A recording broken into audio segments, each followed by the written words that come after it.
Assalamualaikum warahmatullahi wabarakatuh. Baiklah, pada kesempatan kali ini kita akan membahas materi mengenai teknologi bioplastik.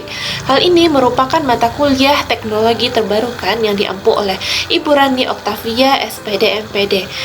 Baiklah, pembahasan kali ini sangat menarik karena kita membahas suatu hal mengenai plastik.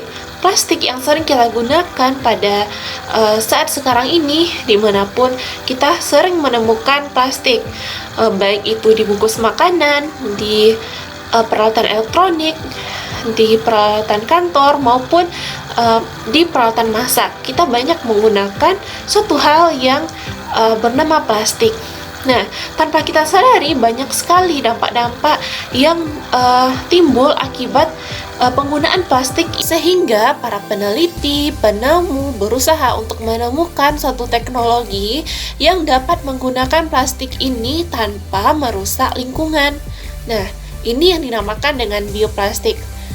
Kita akan mempelajari apa-apa saja tentang bioplastik ini. Sebelum itu, saya akan perkenalkan anggota kelompok 4 yang akan mempresentasikan materi ini.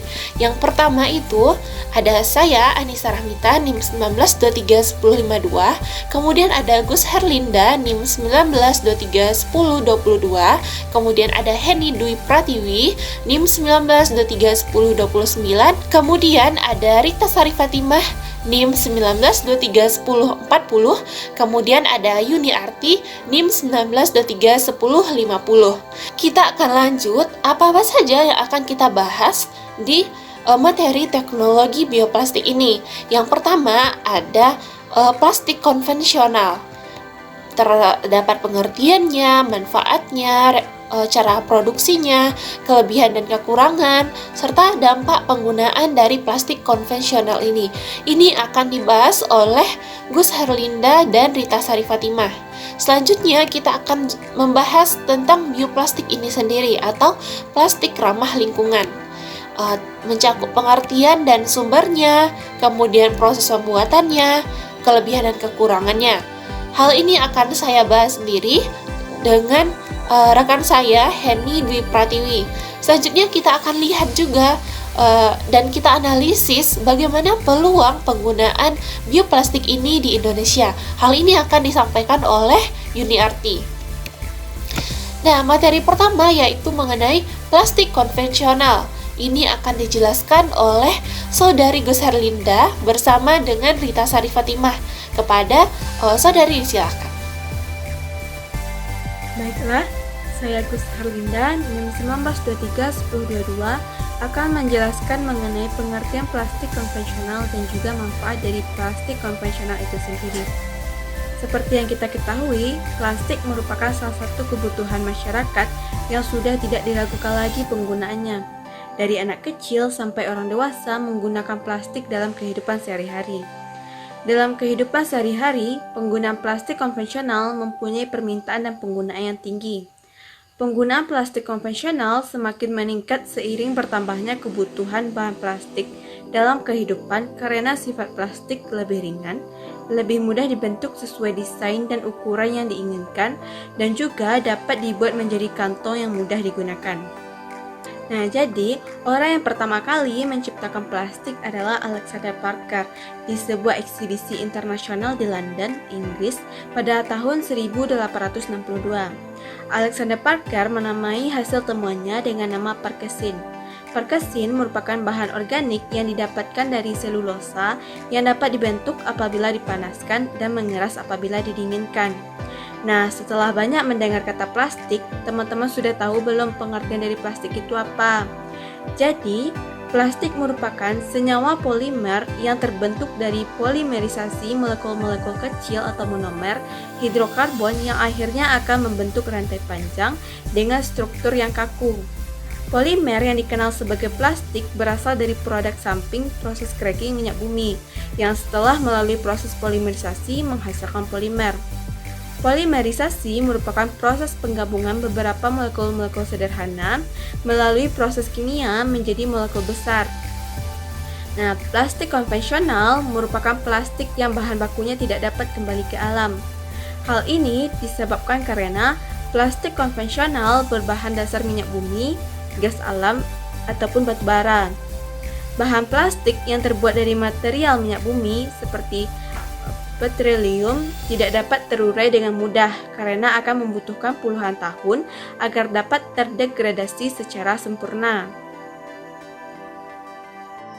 Selanjutnya, mengenai manfaat plastik konvensional. Plastik mempunyai peranan yang besar dalam kehidupan sehari-hari. Plastik konvensional ini digunakan sebagai bahan pengemas kebutuhan primer, sekunder, maupun tersier. Adapun manfaat yang pertama dari plastik konvensional yaitu dijadikan sebagai pengemas perlengkapan rumah tangga. Seperti yang kita ketahui, banyak dari alat rumah tangga yang menggunakan plastik sebagai bahan pengemasnya, seperti kursi plastik, tempat sampah, ember, lemari, teko, botol minuman plastik, sedotan, dan masih banyak lagi. Yang kedua yaitu plastik yang dimanfaatkan untuk mengemas makanan dan minuman. Banyak kita jumpai makanan maupun minuman yang dibungkus menggunakan plastik. Hal ini karena kemasan plastik dapat melindungi dan menjaga bahan makanan ataupun minuman dari kontaminasi dan bakteri ketika disimpan. Nah, yang ketiga, plastik digunakan untuk pengemas alat medis. Plastik dapat meningkatkan efisiensi dan menjaga kehigienisan alat medis dan obat-obatan. Contoh plastik untuk pengemas alat medis yaitu pembungkus obat, pil kapsul, tabung suntik, dan masih banyak lagi. Yang keempat, plastik dimanfaatkan sebagai kantong kresek. Pemanfaatan plastik sebagai kantong kresek ini pastinya pernah kita cobakan saat berbelanja ke pasar tradisional maupun ke supermarket. Selain untuk penggunaan berbelanja, plastik sebagai kantong kresek juga digunakan oleh para pedagang, contohnya untuk membungkus gorengan. Nah, itulah penjelasan mengenai pengertian serta manfaat dari plastik konvensional. Saya kembalikan kepada moderator. Nah, menarik bukan pembahasan mengenai pengertian dan manfaat dari plastik konvensional? Selanjutnya kita akan lihat bagaimana sih cara produksi, kemudian apa saja kelebihan dan kekurangan dari plastik konvensional ini. Ini akan dibahas oleh Rita Sari Fatimah. Baik, sebelumnya terima kasih kepada moderator. Materi selanjutnya adalah cara produksi plastik konvensional. Secara umum, proses produksi plastik konvensional ini memiliki 3 tahap. Tahap yang pertama adalah pelunakan, di mana pelunakan ini menggunakan panas sehingga mudah mengalir dan siap dibentuk melalui cetakan. Yang kedua adalah tahap pembentukan, di mana pembentukan ini memanfaatkan tekanan agar plastik yang dialirkan dan dibentuk melalui cetakan. Tahap yang ketiga adalah pemadatan, di mana bentuk akhir dari produk plastik ini dibiarkan memadat. Selanjutnya adalah kelebihan dan kekurangan plastik konvensional ini, di mana kelebihan dari plastik konvensional ini yang pertama adalah ringan tapi kuat, yang kedua tidak mudah rapuh dan stabil, yang ketiga transparan, yang keempat adalah tahan air dan harganya juga murah. Selanjutnya adalah kekurangan dari plastik konvensional ini, di mana yang pertama tidak tahan panas, yang kedua sulit terurai, yang ketiga adalah dapat mencemari lingkungan, dan jika dibakar dapat menimbulkan zat yang berbahaya. Baik, materi selanjutnya adalah dampak penggunaan plastik konvensional. Yang pertama adalah plastik yang dibakar dapat menimbulkan polusi udara. Yang kedua adalah plastik yang dibakar tersebut akan mengeluarkan asap dengan kandungan yang bersifat korosif dan beracun seperti HCl, HCN, NH3, dan SO2. Selanjutnya, penggunaan plastik yang tidak bertanggung jawab dapat mengancam kelestarian satwa liar, di mana plastik yang dibuang akan mengalir bersama limbah lainnya ke laut dan akan terapung-apung dan sering disalahpahami hewan, yaitu plankton atau ubur-ubur. Selanjutnya adalah plastik yang digunakan sebagai wadah makanan dapat berpotensi menyebabkan sejumlah penyakit. Selanjutnya, bahan kimia yang keluar dari PVC ketika persentuhan dengan makanan dapat membuat makanan terkontaminasi. Sebelumnya, PVC ini adalah bahan kimia beracun yang disebut adipates dan patalates atau pelunak plastik. Selanjutnya adalah polikarbonat mengandung bisofenol yang mengganggu fungsi hormon. Apabila bocor ke makanan dan minuman dapat meningkatkan berat badan dan membuat tubuh resisten terhadap insulin yang akan menyebabkan inflamasi dan diabetes. Selanjutnya adalah diperlukan waktu puluhan tahun bahkan ratusan tahun untuk membuat sampah bekas plastik ini benar-benar terurai. Karena bahan plastik ini terbuat dari bahan yang material minyak bumi seperti petroleum yang tidak dapat terurai dengan mudah. Selanjutnya dapat menimbulkan pencemaran tanah dan air karena plastik ini dibuat dari minyak bumi, gas alam, dan batu bara yang tidak dapat diperbaharui sehingga meningkatkan kerusakan lingkungan seperti pencemaran tanah. Selanjutnya adalah plastik dapat mengemisikan gas rumah kaca ke atmosfer. Baik, sekian materi dari saya kembalikan kepada moderator. Kedua, kita akan bahas mengenai bioplastik atau plastik ramah lingkungan. Ini akan dibahas oleh Henny Dwi Pratiwi dan saya sendiri. Yang pertama, kita akan lihat pembahasan materi mengenai pengertian dan sumber dari bioplastik ini yang dibahas oleh Henny Dwi Pratiwi. Kepada Henny disilahkan. Baiklah, langsung saja saya akan membahas mengenai materi bioplastik, diantaranya yaitu pengertian bioplastik dan sumber-sumber dari bioplastik. Nah, yang pertama itu ada pengertian dari bioplastik. Bioplastik merupakan plastik yang dapat terdegradasi dalam waktu yang lebih cepat daripada plastik konvensional yang sulit terdegradasi sehingga dapat mencemari lingkungan. Bioplastik atau yaitu plastik yang berasal dari sumber biomasa terbarukan, diantaranya seperti lemak dan minyak, tepung jagung, atau mikrobiota. Bioplastik dapat rusak di lingkungan anaerob atau aerobik tergantung pada bagaimana mereka diproduksi. Bahan baku bioplastik diantaranya pati, selulosa, biopolimer, dan berbagai bahan lainnya. Bioplastik merupakan plastik yang digunakan layaknya plastik konvensional, namun akan hancur oleh mikroorganisme menjadi air dan gas karbon dioksida setelah habis dipakai dan dibuang ke lingkungan tanpa meninggalkan zat beracun. Bioplastik atau plastik biodegradable secara global sudah dikenal dan telah dikembangkan sejak puluhan tahun yang lalu. Demikian pula di Indonesia, bioplastik sudah diteliti dan dikembangkan sejak 20 tahun yang lalu.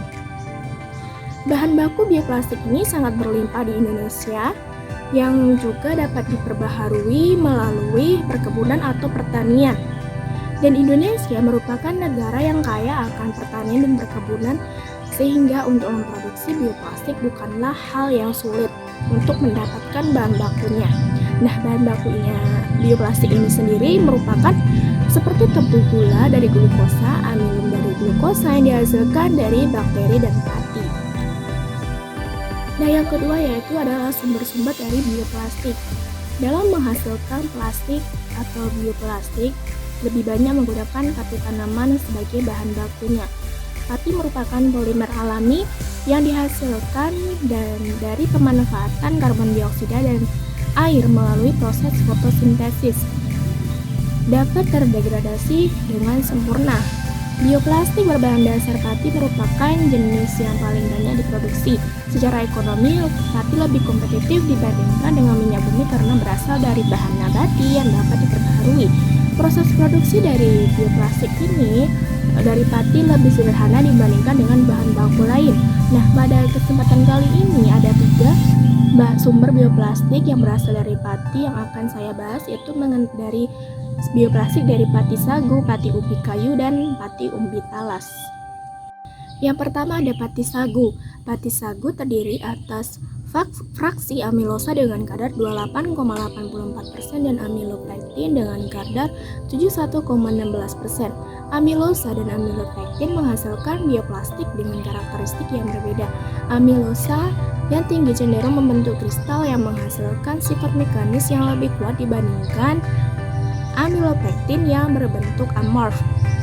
Namun, penambahan plasticizer dan proses pada kelembaban tinggi meningkatkan kristalinitas bioplastik dengan bahan baku pati beramilopektin tinggi dan meningkatkan sifat mekanisnya. Penambahan plasticizer tidak mempengaruhi kristalinitas pada pati beramilosa tinggi. Yang kedua yaitu dari pati ubi kayu. Tapioka merupakan pati yang diambil dari ubi kayu. Tapioka juga dapat digunakan sebagai bahan baku dari bioplastik. Selain tapioka, limbah kulit ubi juga dapat dimanfaatkan sebagai bahan baku bioplastik.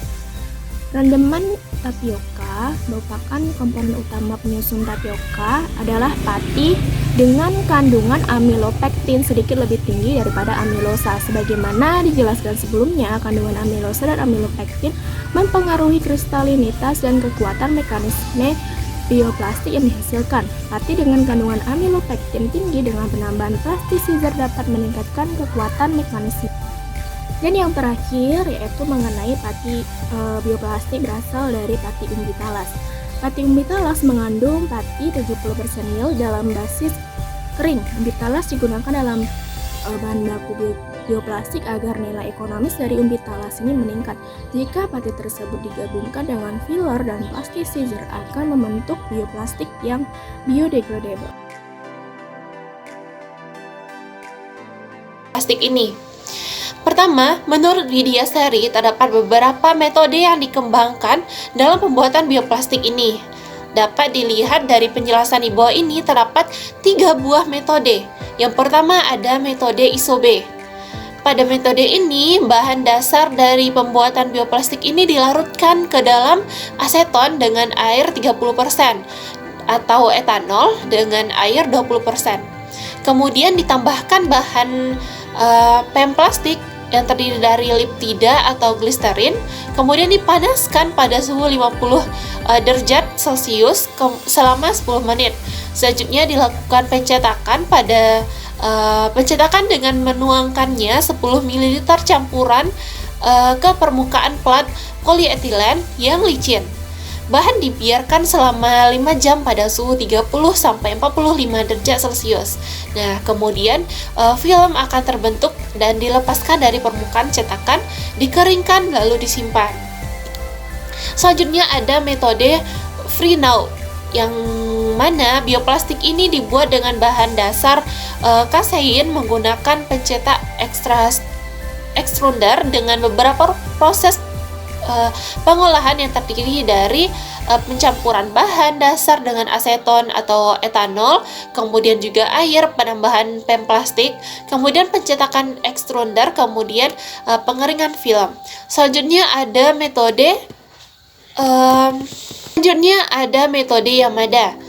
Dengan metode ini, bioplastik ini terbuat dari bahan dasar zein yang dilarutkan dalam etanol 80%, ditambahkan pemplastik, dipanaskan pada suhu 60 derajat Celcius sampai 70 derajat Celcius selama 15 menit. Kemudian campuran tersebut dicetak pada autocasting machine, kemudian akan dikeringkan kembali dan dibiarkan selama 3-6 jam. Sebenarnya telah banyak penelitian terkait pembuatan bioplastik ini.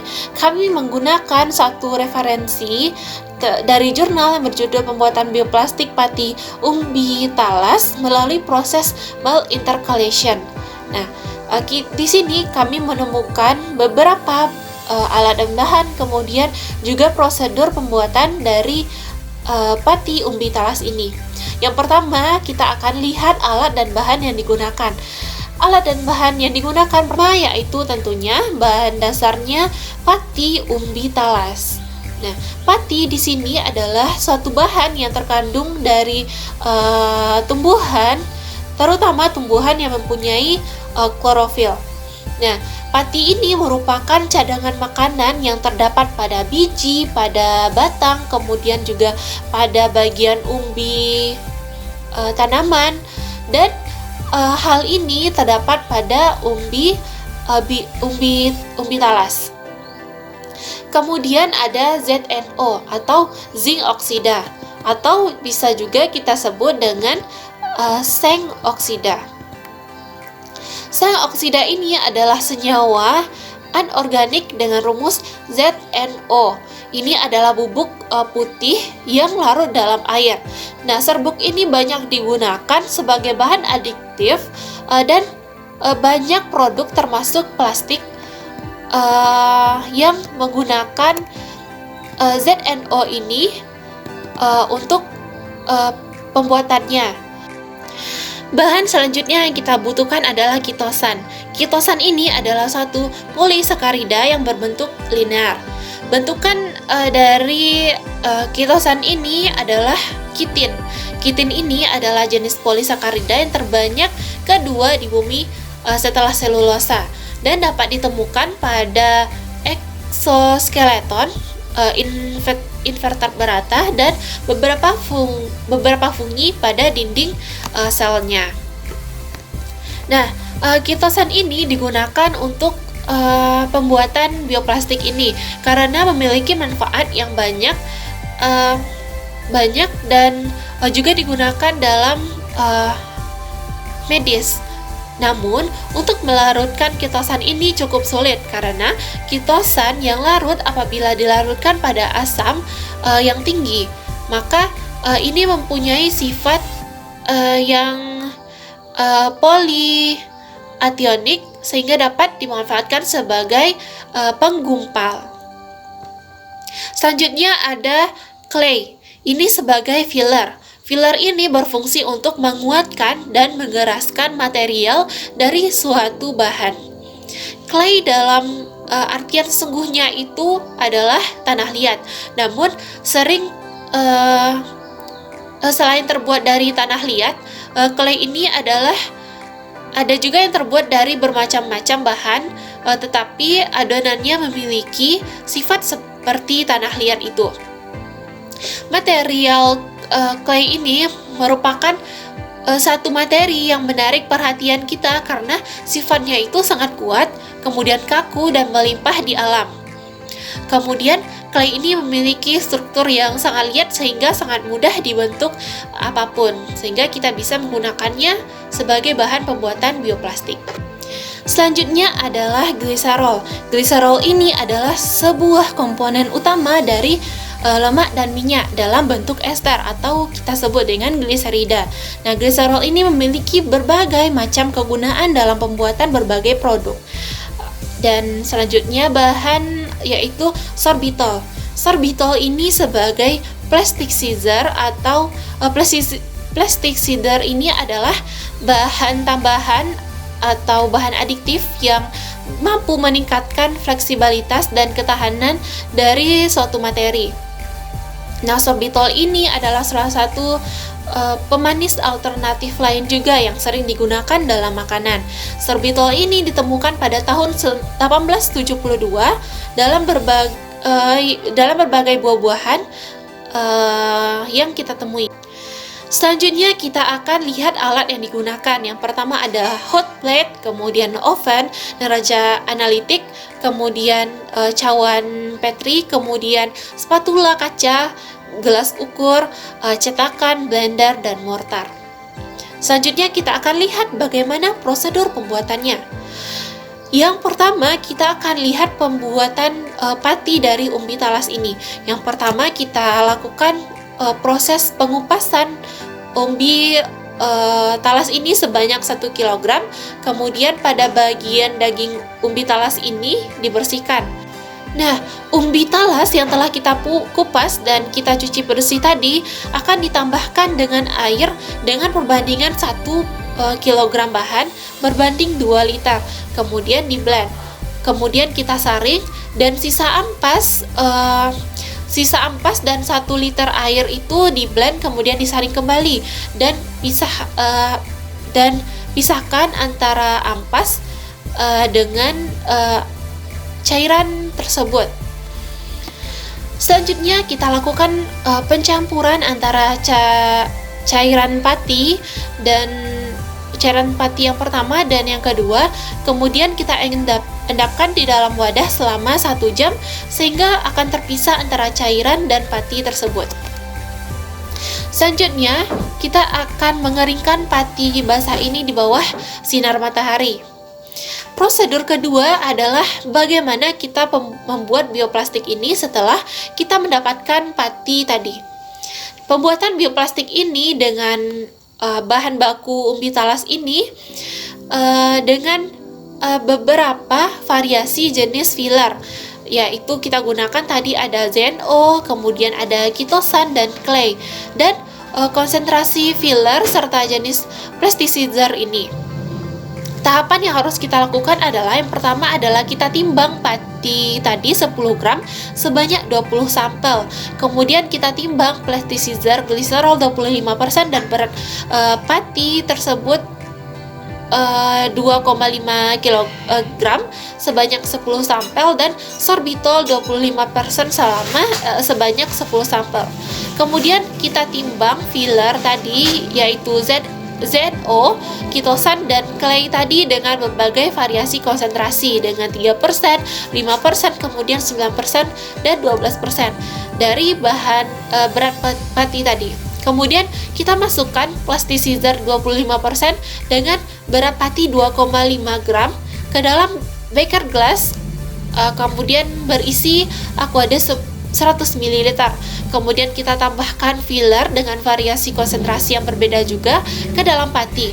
Kemudian kita lakukan untuk setiap jenis filler ZNO, kemudian sitosan dan clay itu.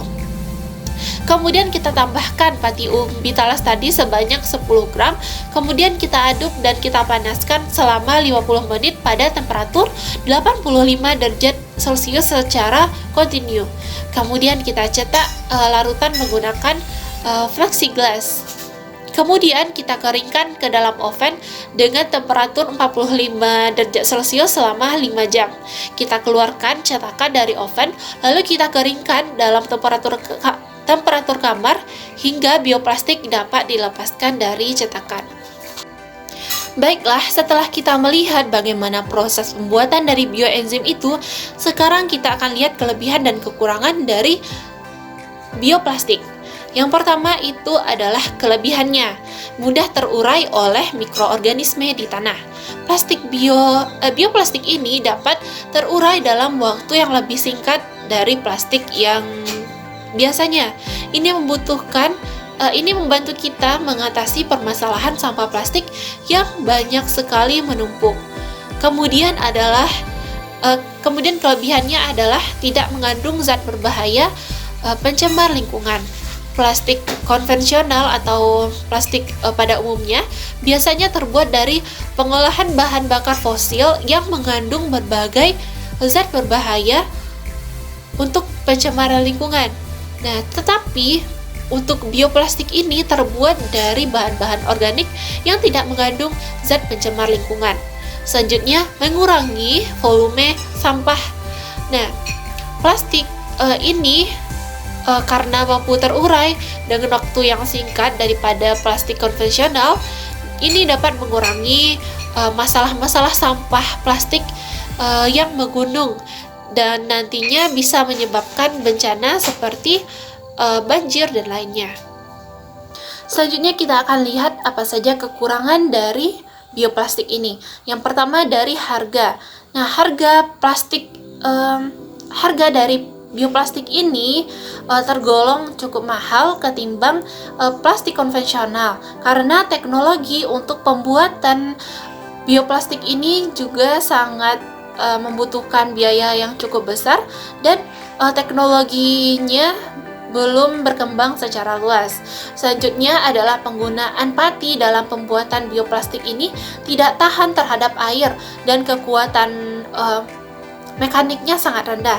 Nah, hal ini bisa kita tanggulangi dengan memperbaiki lagi proses atau pembuatan bioplastik ini, sehingga dengan menggunakan bahan organik seperti pati itu akan tahan lagi terhadap air dan kekuatan mekaniknya bisa tinggi. Selanjutnya, bioplastik ini tidak membusuk kecuali kita buang dengan perlakuan yang khusus.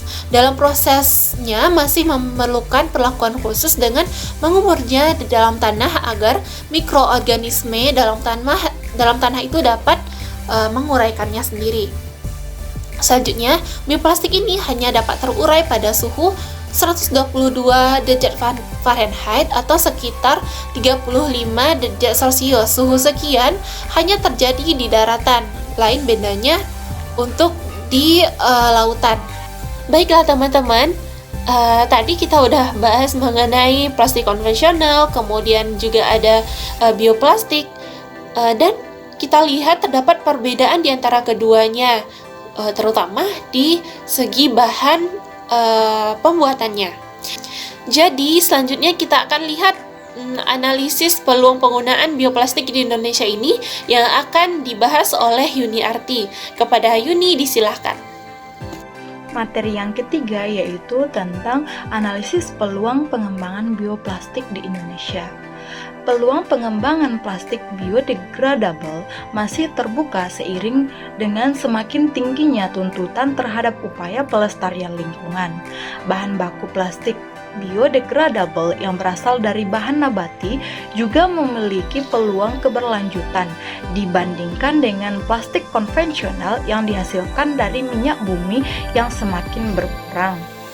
Di Indonesia, sudah ada industri yang memproduksi plastik biodegradable berbasis pati ubi kayu atau tapioka, yaitu Enviblas yang memproduksi kantong plastik, apron, dan sarung tangan. Avani Eco memproduksi kantong plastik dan jas hujan dari pati ubi kayu. Namun, justru produk ini lebih banyak diekspor. Dari sisi lain, bahan baku produsen bioplastik di Indonesia memanfaatkan pati ubi kayu yang banyak tersedia. Produk utama yang dihasilkan adalah kantung plastik yang volume penggunaannya cukup besar. Dari sisi teknologi, produksi plastik biodegradable dari pati lebih sederhana dibandingkan dengan jenis plastik biodegradable lain, misalnya PLA, yaitu perlu proses fermentasi. Dari sisi teknologi, produksi plastik biodegradable baru dapat dikembangkan oleh industri skala menengah dan besar. Kemudian, pengembangan plastik biodegradable dapat dimulai dari pengembangan teknologi proses dan formulasi bahan baku untuk menghasilkan produk dengan harga yang lebih bersaing. Pengkajian kelayakan ekonomi dan sosial pengembangan bioplastik diperlukan, termasuk kebijakan penggunaan plastik biodegradable untuk mempercepat pengembangan industri bioplastik. Dalam hal ini, peran berbagai pihak perlu disinergikan dalam pengembangan plastik biodegradable. Baiklah, dengan berakhirnya pembacaan materi terakhir dari Yuni Arti terkait peluang pengembangan bioplastik di Indonesia tadi, maka berakhirlah presentasi dari kelompok 4 terkait teknologi bioplastik ini. Semoga teman-teman dapat memahaminya, dan kami dari kelompok 4 undur diri. Terlebih terkurang mohon dimaafkan. Wassalamualaikum warahmatullahi wabarakatuh.